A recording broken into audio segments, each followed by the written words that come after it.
বিসমিল্লাহির রহমানির রহিম। প্রিয় শিক্ষার্থী, তোমরা নিশ্চয়ই ভালো আছো। তোমরা যারা অনার্স প্রথম বর্ষের শিক্ষার্থী দর্শন বিভাগের, তোমাদের কিছুদিন আগে প্রশ্নের প্যাটার্ন চেঞ্জ হয়েছে, অর্থাৎ তোমাদের নতুন সিলেবাস, নতুন বই। তোমাদের দিয়ে জাতীয় বিশ্ববিদ্যালয় তাদের নতুন সিলেবাস, নতুন শিক্ষার্থী কার্যক্রম শুরু করেছে। তো কিছুদিন আগে তোমাদের কেমন প্রশ্ন হবে তার নমুনা কপি জাতীয় বিশ্ববিদ্যালয় সরবরাহ করেছে। এতে চূড়ান্ত হয়ে গেছে যে তোমাদের ফাইনাল পরীক্ষার কোশ্চিন প্যাটার্ন কেমন হবে। তার অনেক আগে বাজারে বইগুলো চলে এসেছে এবং আমরাও দ্বিধাদ্বন্দ্বে ছিলাম যে তোমাদের কোশ্চিন কেমন জানি হয়। তো সে বিষয়ে আর কোনো কনফিউশন নয়। তো এই ক্লাসটি তোমাদের জন্য খুবই গুরুত্বপূর্ণ। তোমরা যদি এই ক্লাসটা মনোযোগ দিয়ে দেখো, এই ক্লাসটা একটু লম্বা হবে, কারণ তোমাদের আমি একটা বিষয়ের উপরে একটা সাজেশন তৈরি করে দেখাবো। এই সাবজেক্ট হচ্ছে দর্শনের সমস্যাবলী। এই সাবজেক্টটাই মূলত বেসিক ফিলোসফি, অর্থাৎ এই সাবজেক্টটি যে অনেক ভালো পারবে সেই কিন্তু অনেক ভালো রেজাল্ট করবে। এই জন্য এই সাবজেক্টেরই নমুনা প্রশ্ন দিয়েছে, বাকি তোমাদের 6 সাবজেক্টের নমুনা প্রশ্ন কিন্তু দেয়নি। তার মানে এটাকে বেসিক ধরে তোমরা এই ভিডিওটা যদি দেখো, তাহলে তোমাদের প্রিপারেশন নিতে অনেক সহজ হবে। কারণ এবার কিন্তু অনেকেই বিপদে পড়বে। প্রশ্ন যেভাবে পড়ে যাবে, একটা প্রশ্ন ধরো 2 মার্কসের পড়ে গিয়েছে, সেটা বড় হয়ে এসেছে, আবার বড় প্রশ্ন ছোট করে পড়ে গিয়েছে, সেটা বড় হয়ে এসেছে। তারপরে সময় ব্যবস্থাপনা, এতদিন ধরে যে নিয়মটা চলছিল সে নিয়মের প্রশ্নগুলো আর আসবে না। তো যাদের ধৈর্য কম তারা কেটে পড়ো। আর যারা মনে করো যে তোমরা ভালো রেজাল্ট করতে চাও, তোমার বিষয় কিছু টেকনিক জানা দরকার, কিভাবে তুমি ভালোভাবে লিখবে, সময় ম্যানেজমেন্ট করবে, কিভাবে অন্য সাবজেক্টের সাজেশনগুলো নিজেই তৈরি করতে পারবে, সেই সম্পর্কে আমি তোমাদের আলোচনা করব। তো যারা ধৈর্যশীল, যারা নিজের ভালো চাও, যারা দর্শন সাবজেক্টে খুব ভালো রেজাল্ট করতে চাও, তারা সময় নিয়ে দেখতে থাকো। আর এই পিডিএফটি, এটা একটা পিডিএফ ফাইল, এটি আমি তৈরি করেছি, এটি যেন তোমাদের কাছে থাকে। এটি সম্পূর্ণ ফ্রিতে তোমরা পাবে। এই ভিডিওর ডেসক্রিপশনে আমি এটার গুগল লিংক শেয়ার করব, তোমরা ওখান থেকে ক্লিক করে ডাউনলোড করে নিতে পারবে। আর এটি চমৎকারভাবে পড়া যায়। যেমন তুমি যদি এখানে এই যেটা সূচিপত্র ধরো, তুমি নতুন প্রশ্ন কাঠামো দেখবে, আমি 2 নাম্বার এই প্রশ্নটাতে এটাতে ক্লিক করব, জাস্ট মোবাইলের স্ক্রিনে ক্লিক করবে আর ওই পৃষ্ঠাটা, ওই সংশ্লিষ্ট উত্তরটা চলে আসবে। অতএব খুব সহজে এটা মেনটেন করা যাবে। আবার যদি তুমি এখানে ধরো একটা পৃষ্ঠায় তুমি আসো, সেখান থেকে আবার সূচিপত্রে ফিরে যেতে চাও, তাহলে যে এখানে দেখো শেষে গো টু ইন্ডেক্স, এটাতে ক্লিক করলেই তুমি আবার সূচিপত্রে ফিরে যেতে পারবে। খুবই সহজ। মানে এই নিয়মগুলো এবং এই সিস্টেমে যদি তুমি পড়াশোনাটা করো, তাহলে আমার মনে হয় তুমি অনেক ভালো রেজাল্ট করতে পারবে। তো আজকের এই ক্লাসে আমি 3টা টপিকে মোটামুটি আলোচনাটা শেষ করব। প্রথমে আমরা দেখব নতুন বনাম পুরাতন সিলেবাস অনুসারে যে প্রশ্নগুলো পুরাতন পদ্ধতিতে কেমন ছিল, নতুন হওয়ার পরে কেমন হয়েছে, সেটা আমরা দেখব। 2 নাম্বার টপিকে আমরা দেখব বিগত 12 বছরের এই সাবজেক্টের, দর্শনের সমস্যাবলী সাবজেক্টের জাতীয় বিশ্ববিদ্যালয়ে যতগুলো প্রশ্ন এসেছে, সেই প্রশ্নগুলোকে আমি নতুন কাঠামো অনুসারে সাজিয়ে একটি চূড়ান্ত সাজেশন তৈরি করেছি।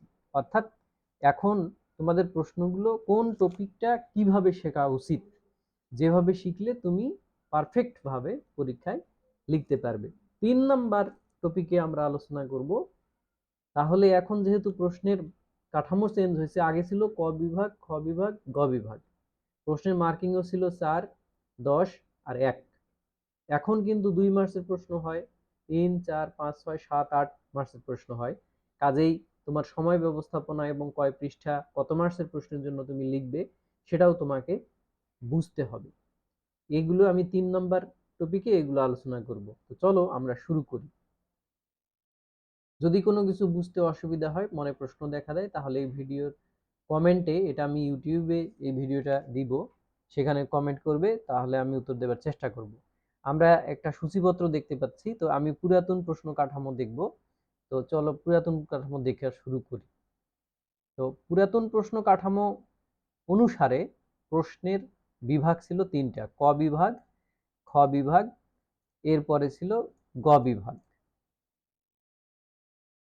তো ক বিভাগে 12টা প্রশ্নের মধ্যে 10টি উত্তর লিখতে হতো, 10 মার্কস। তারপর খ বিভাগের সংক্ষিপ্ত প্রশ্ন, 8টি প্রশ্ন থাকতো, তার মধ্যে 5টির উত্তর দিতে হতো। প্রত্যেকটা প্রশ্নে মার্কস ছিল 4, 5টি প্রশ্নের 20। আর গ বিভাগে প্রশ্ন থাকতো 8টি, 8এর মধ্যে লিখতে হতো 5টি, 50 মার্কস, 10 করে। তো এই ছিল প্রশ্নের কাঠামো। কিন্তু এখনকার প্রশ্নের কাঠামো একেবারেই চেঞ্জ হয়ে গিয়েছে। নতুন প্রশ্ন কাঠামো অনুসারে তোমরা দেখতে পাবে যে টোটাল 12টি প্রশ্ন দেওয়া থাকবে, প্রত্যেকটা প্রশ্ন আবার 2টা অথবা 3টা ভেঙে থাকবে। আমরা এক্সাম্পল হিসেবে এগুলো দেখব, এখন না বুঝতে পারলে একটু পরেই একদম বুঝে যাবে। তো 12টি, মনে করো 12টি বড় প্রশ্ন, এই 12টি বড় প্রশ্ন প্রত্যেকটির মার্কস 10। তো 12টির মধ্যে তোমাকে 8টি প্রশ্নের উত্তর দিতে হবে। তোমরা জানো তোমাদের 20 মার্কস হচ্ছে ইন কোর্স অ্যাসাইনমেন্ট এগুলো, আর 80 মার্কস হচ্ছে লিখিত। তো 10 মার্কসের যে একটা বড় একটা প্রশ্ন থাকবে এরকম কিন্তু না, এই প্রশ্নটিকে ক খ গ অংশে ভেঙে দেওয়া হবে অথবা ক খ আকারে দেওয়া হবে। তো এখান থেকে তোমাদের যেটা বুঝতে হবে যে 1 মার্কসের জন্য যে তোমাদের প্রশ্ন মুখস্থ করতে হতো সেগুলো আর লাগবে না। তোমাদের 10 মার্কসের বিশাল রচনামূলক প্রশ্নও পড়তে হবে না। তোমাদের পড়তে হবে 2 মার্কস, 3 মার্কস, 4 মার্কসের ছোট ছোট অংশ মিলিয়ে প্রশ্ন। তো আমরা এখন দেখব যে দর্শনের সমস্যাবলী 2023 এবং 2021 সালের প্রশ্নগুলো আমি 3 স্টার দিয়েছি, এটা তোমাদের জন্য খুবই ইম্পর্টেন্ট। তো আমরা জাতীয় বিশ্ববিদ্যালয় যে দর্শনের সমস্যাবলীর নমুনা প্রশ্নটি দিয়েছে সেটি আমরা এখন একটু দেখি। নমুনা প্রশ্নটি দেখে আমরা একটু বোঝার চেষ্টা করি। দেখো, দর্শনের সমস্যাবলী, 4 ঘন্টা পরীক্ষা, 80 মার্কস। এখানে দেখো আমাদের 1 নাম্বার প্রশ্ন। 1 নাম্বার প্রশ্নে আছে দর্শন বলতে কি বোঝায়, এটার মার্কস কত? 2। আমি এই ভিডিওতে তোমাদের বলবো যে এটার উত্তর তোমাকে কয় পৃষ্ঠা লিখতে হবে বা কত শব্দের মধ্যে লিখতে হবে। তারপর দেখো খ নাম্বার প্রশ্নটা দিয়েছে অধিবিদ্যার সঙ্গে দর্শনের সম্পর্ক কিরূপ, এটার মার্কস আবার 4। আবার দেখো গ নাম্বার প্রশ্ন, সংক্ষেপে দর্শন ও যুক্তিবিদ্যার মধ্যে সম্পর্ক আলোচনা করো, এটা 4। তাহলে আমরা দেখতে পাচ্ছি যে 2 যোগ 4 যোগ 4, অর্থাৎ এই 4 4 8, এই টোটাল হলো আমাদের 10 মার্কস। এই টোটাল 10 মার্কস তোমাকে উত্তর করতে হবে। তো আগের মতো কিন্তু এটা কিন্তু এক ধরনের, এটা মনে রাখো, এটা একটা আমি তোমাদের দেখালাম, এরপরে আবার অন্য আরেকটা দেখাচ্ছি। আরেকটা প্রশ্নে আমরা যাই। এটা হচ্ছে 2 নাম্বার প্রশ্নটা, এখানে মাত্র 2টা কোশ্চেন আছে। দেখো, একটা হলো ক আর একটা হচ্ছে খ। তো এখানে মার্কস হচ্ছে 3 আর এই যে হলো 7, তাহলে 3 আর 7, 3 আর 7 যোগ করলে কত হচ্ছে? 3 আর 7 যোগ করলে হচ্ছে 10। তাহলে দেখো এইভাবে টোটাল তোমাদের প্রশ্ন আছে 12টি। টোটাল 12টি প্রশ্ন আছে। সময় আমি ভিডিও শর্ট করার জন্য স্কিপ করছি। তোমরা এই পিডিএফটি তোমরা পাবে, ডাউনলোড করে নিবে, তোমরা নিজেরা পড়ে নিও। তারপরে এই প্রশ্নটা দেখো, 12 নম্বর প্রশ্ন। এটা এই সত্তা কি, এটার জন্য রাখছে 2 মার্কস, আর এই যে বাকি এটার জন্য, এটা ক খ আকারে না দিয়ে একটা প্রশ্নই দিছে, এটাতে দিছে 8 মার্কস। এই হলো 10 মার্কস। তো আমরা যদি এবার পুরো প্রশ্নটার পোস্টমর্টেম করি যে এখানে কি কি প্রশ্ন আছে, কয়টা আছে, তাহলে আমরা দেখতে পাবো যে 12টি প্রশ্নের মধ্যে ক খ গ অর্থাৎ 4 4 8 8 10 এইভাবে প্রশ্নগুলো আছে, যেমন 2 4 4 2 4 4, এইভাবে টোটাল 7টি প্রশ্ন আছে। অর্থাৎ কয়টি প্রশ্নের মধ্যে 7টি, আমাদের মোট প্রশ্ন কিন্তু 12টি, 12টির মধ্যে 7টি এরকম। এরপরে দুটি প্রশ্ন মিলে 10, 3 7 3 7 3 7, এইরকম প্রশ্ন 12টির মধ্যে 3টি, তাহলে 7 আর 3-এ 10টি গেল। আর থাকে 2টি, এই 2 প্রশ্ন এককভাবে 10 মার্কসের, যার মধ্যে আবার ছিল 2 যোগ 8, এই 10। অর্থাৎ আমরা দেখতে পাচ্ছি আমাদের 2 মার্কসের প্রশ্ন আছে, 3 মার্কসের আছে, 4 মার্কসের আছে, 5 মার্কসের আছে, 6 মার্কসের নাই, দেখি 6 মার্কসের প্রশ্ন নাই, 7 মার্কসের আছে, 8 মার্কসের আছে। তাহলে এই আমরা যদি মার্কের ভিত্তিতে ক্যাটাগরি করি তাহলে আমরা দেখতে পাচ্ছি 2 মার্কসের প্রশ্ন আছে 8টি, 3 মার্কসের প্রশ্ন আছে 7টি, 6 মার্কসের প্রশ্ন আছে 9টি, 5 মার্কসের প্রশ্ন আছে 2টি, 6 মার্কসের প্রশ্ন আছে নাই, 6 মার্কসের প্রশ্ন নাই, 7 মার্কসের প্রশ্ন আছে 3টি, 8 মার্কসের প্রশ্ন 2টি এবং এককভাবে 10 মার্কসের প্রশ্ন আছে 2টি, তাও আবার 2+8 সিস্টেমে। তাহলে এতটুকু আমরা বুঝলাম। এখন আমরা দেখব যে এই যে প্রশ্নগুলো 12টি প্রশ্ন আসছে তোমাদের দর্শনের সমস্যাগুলি সাবজেক্ট থেকে কতটি মতবাদের প্রশ্ন এসেছে। আমি এখানে হিসেব করে দেখেছি যে এখানে টোটাল 17টি মতবাদের আসছে, যেমন ভাববাদ, ভাববাদ, নব্য বাস্তববাদ, বিচারমূলক, বস্তুবাদ, যন্ত্রবাদ, প্রাণবাদ, বিবর্তনবাদ, ক্রিয়া প্রতিক্রিয়াবাদ, সমান্তরালবাদ, অর্থাৎ এই যে যত মতবাদগুলো আছে সবগুলো এখানে এসেছে, সবগুলোতে টাচ আছে। তারপর দেখো বৈশিষ্ট্যমূলক প্রশ্ন আসছে, যেমন এই দর্শন বলতে কি বোঝায়, যন্ত্রের স্বরূপ, ইচ্ছার স্বাধীনতা, মূল্য, আত্মার অমরত্ব, সত্তা। তুলনামূলক পার্থক্যমূলক প্রশ্ন আছে এখানে 5টি, যেমন অধিবিদ্যার সঙ্গে সম্পর্ক, দর্শন যুক্তিবিদ্যার সম্পর্ক, ভাববাদ, বস্তুবাদ, এগুলা। এবং যেগুলো এই ক্যাটাগরিগুলোর মধ্যে পড়ে না, মোটামুটি যুক্তিমূলক আলোচনা, এই রকম প্রশ্ন আসছে এখানে, এই যে আত্মার অমরত্ব, যে কোনো দুটি এইরকম প্রশ্ন। তো আমরা তাহলে নতুন প্রশ্ন দেখলাম, নতুন প্রশ্নের প্যাটার্ন এ নিয়ে তোমাদের হয়তো আইডিয়া ক্লিয়ার হয়েছে। এখন আমরা পুরাতন কাঠামোর প্রশ্নটা দেখবো যে আগে কি ছিল। এটা আমি খুব দ্রুত দেখাবো কারণ এটা আমাদের আর প্রয়োজনই নেই। আগের সময়ে ছিল ওই যে 80 মার্কস, দেখো এখানে ক বিভাগ থেকে এই যে এগুলো 1 মার্কসের প্রশ্ন, এই যে এগুলো 1 মার্কসের প্রশ্ন, 1 মার্কসের এক লাইনে উত্তর হতো, এটাতে ভালো মার্কস আসতো, কিন্তু এখন এটা তো বাদ দিয়ে দিল। তারপরে খ বিভাগের 5টি প্রশ্ন, যে খ বিভাগের এগুলো একই প্রশ্ন, 1000 বছর ধরে একই, চেঞ্জ হয় না। তো এখন তোমাদের ক্ষেত্রে আবার চেঞ্জ হয়ে গেল। এই গ বিভাগের প্রশ্নগুলো এই যে দেখো একটা করে 10 মার্কস 10 মার্কস 10 মার্কস, এগুলো সব 10 মার্কস। দর্শন কি, দর্শনের সাথে বিজ্ঞানের সম্পর্কে আলোচনা করবো, অর্থাৎ প্রশ্নের প্যাটার্ন খুবই সহজ ছিল, তাহলে এখন কঠিন হয়ে গিয়েছে। তো আমরা এখন নতুন সিলেবাসের অনুসারে নমুনা প্রশ্ন কাঠামোতে আমরা এখন প্রশ্নগুলা সাজাবো, একটা চূড়ান্ত সাজেশন তৈরি করব, ঠিক আছে? তো এটা যেহেতু তোমাদের বেসিক সাবজেক্ট, এই জন্য এটা প্রথমেই তোমাদের এমন ভাবে শিখতে হবে। তোমরা সাধারণত যে কাজটা করো আমি দেখেছি, সব থেকে ইম্পর্টেন্ট প্রশ্নগুলো আগে পড়া শুরু করো। তো পড়াশোনাটার কিন্তু একটা ধারাবাহিকতা আছে। তুমি ক্লাস 1 না পড়ে তুমি 2 তে গিয়ে কিন্তু হঠাৎ করে ক্লাস 5 এ ভর্তি হলে পারবে না। তুমি যোগ বিয়োগ গুণ ভাগ এই 4টি নিয়ম না শেখা পর্যন্ত তুমি কিন্তু সরল অঙ্ক পারবে না। আগে 10 তলা বাড়ি বানাবে, প্রথম তলা দ্বিতীয় তলা না বানিয়ে হুট করে 10 তলা বানাতে পারবে না। ঠিক জ্ঞানের ক্ষেত্রেও এরকম একটা ধারাবাহিকতা আছে, তোমাকে জানা থেকে অজানার দিকে যেতে হয়। তো এই দর্শনের প্রশ্নগুলো তুমি যখন প্রথমেই সব থেকে ইম্পর্টেন্ট প্রশ্নগুলো পড়া শুরু করো, তখন কিন্তু তোমার দেখা যাবে যে পরের প্রশ্নগুলো তুমি বুঝতে পারছো না, তখন পড়তে তোমার সময় বেশি লাগবে। কিন্তু তুমি যদি সহজ প্রশ্নগুলো পড়ে তারপরে কঠিনের দিকে যাও, বা একটা ধারাবাহিকতা মেনে তুমি পড়া শুরু করো, তাহলে কিন্তু দেখা যাবে যে প্রথম প্রশ্নটা তুমি পড়েছো, দ্বিতীয় প্রশ্নটাতে গিয়ে তোমার ওটা তাড়াতাড়ি হয়ে যাবে। কিন্তু প্রথম প্রশ্ন বাদ দিয়ে দ্বিতীয় প্রশ্ন তুমি পড়তে গেলে দেখা যাবে যে অনেক বিষয় তুমি না বোঝার কারণে দ্রুত তোমার পড়া মুখস্থ হচ্ছে না। তো এখন আমি এই বিষয়ের সাজেশনটাতে এই ব্যাপারগুলো খেয়াল করে ধারাবাহিকভাবে প্রশ্নগুলো দিয়েছি। আমি প্রশ্নের ক্যাটাগরি অনুসারে প্রশ্ন সাজাই নাই, আমি সাজিয়েছি টপিক অনুসারে। একটা টপিক ধরো আমরা দর্শন কি সেটা পড়ার আগেই দর্শন ও ধর্মের সম্পর্ক আলোচনা করব, এটা কিন্তু হবে না। এর আগে আমাদের জানা প্রয়োজন দর্শন কি, অর্থাৎ তোমাকে একটা ইটের পর যেমন আর একটা ইট দিয়ে গেঁথে বিল্ডিং করা হয়, ঠিক সেরকম আস্তে আস্তে সামনের দিকে এগিয়ে যেতে হবে। তো আমরা এই দর্শনের সমস্যাগুলোকে টোটাল 5টা অধ্যায়ে ভাগ করতে পারি আলোচনাগুলোকে। এই অধ্যায়গুলোর নাম আমি এখানে দিয়েছি, আমি দ্রুত করার জন্য স্কিপ করছি। আমি এই যে প্রথম অধ্যায়ের নাম হচ্ছে দর্শন পরিস্থিতি, এটা পড়লে তোমার বেসিক ক্লিয়ার হবে। এখানে 5টা প্রশ্ন আছে, এই 5টা প্রশ্নের মধ্যে কোন প্রশ্নটা কত মার্কসের আসতে পারে সেটাও আমি এখানে প্রশ্নের শেষে দিয়ে দিয়েছি, যাতে তোমার বুঝতে সুবিধা হয় যে এই প্রশ্নটা তুমি বড় আকারে পড়বে নাকি ছোট আকারে পড়বে। তো এখানে দেখো দর্শন শব্দের ব্যুৎপত্তিগত অর্থ কি, এটি সর্বপ্রথম কে ব্যবহার করেন, এটার উত্তর তোমাকে হাফ পৃষ্ঠার মধ্যেই হয়ে যাবে। দর্শন শব্দের ব্যুৎপত্তিগত অর্থ হচ্ছে দৃশ যোগ অনাট বাংলা শব্দে, আর ইংরেজিতে হলো ফিলোসফি। ফিলোস আর সোফিয়া দুটি গ্রিক শব্দের মাধ্যমে উৎপত্তি হয়, যার অর্থ হচ্ছে জ্ঞানের প্রতি অনুরাগ। ফিলোসফি শব্দটি সর্বপ্রথম ব্যবহার করেন গ্রিক দার্শনিক পিথাগোরাস।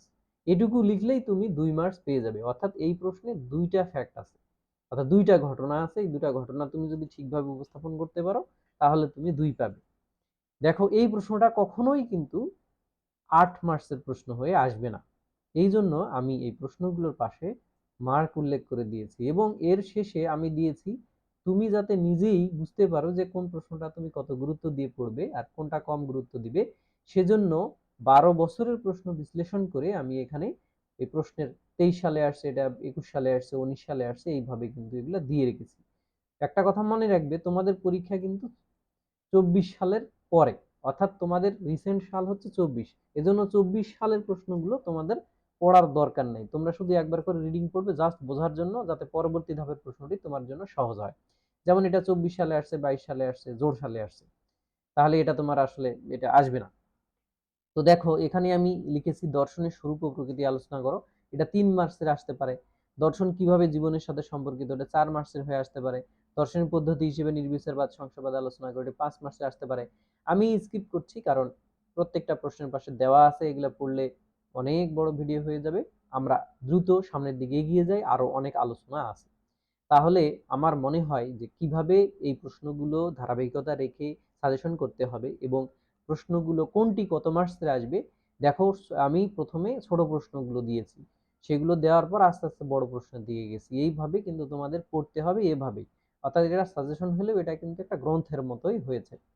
আচ্ছা, এবার এইভাবে 5টা অধ্যায়ের প্রশ্ন আমরা শেষ করার পরে আমরা এখন যাব যে সময় ব্যবস্থাপনায়, যে তোমরা কোন প্রশ্নে কতটুকু সময় দিলে এবং কত পৃষ্ঠা করে লিখলে তুমি এ প্লাস পাবে।